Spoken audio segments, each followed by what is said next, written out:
Every one of us is complaining about the state of the Ummah of Rasulullah, this nation of people they're called Muslims. The conditions in Palestine, Philistine, Syria, Yemen, all over the world.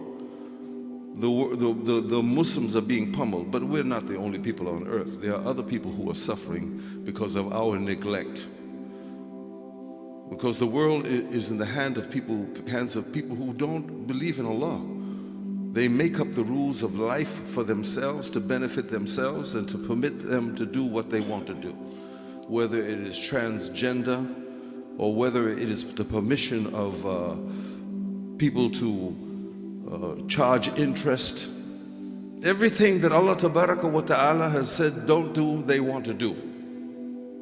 And they wonder why our world is spiraling out of control socio-politically, economically, ecologically. There's not an area of our human existence that is not tainted with disbelief and ill-affected with disbelief in Almighty God.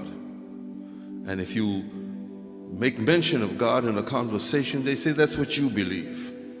You bring information regarding biology or even the social climate and how people are being ill-affected by racism, and they have an excuse.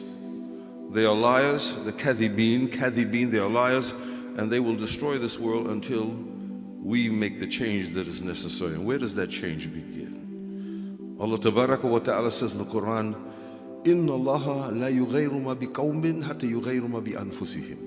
That Allah does not change the condition of people until they first change what is in themselves. So that's where we should begin. That's not the end of it, because there's a lot of struggle for these things. In order to have hope, to take benefit from the opportunities that we have been given, to afford ourselves of the promise of Allah, we have to exercise or execute what Allah has given us. That's hope.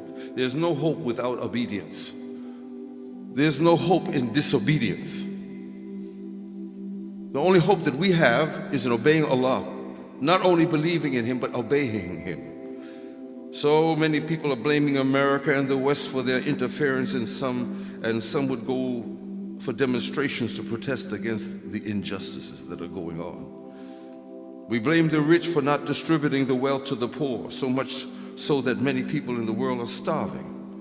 Yet people in America and throughout the world, some less than 5% of the world's population owns 95% of the wealth of the world.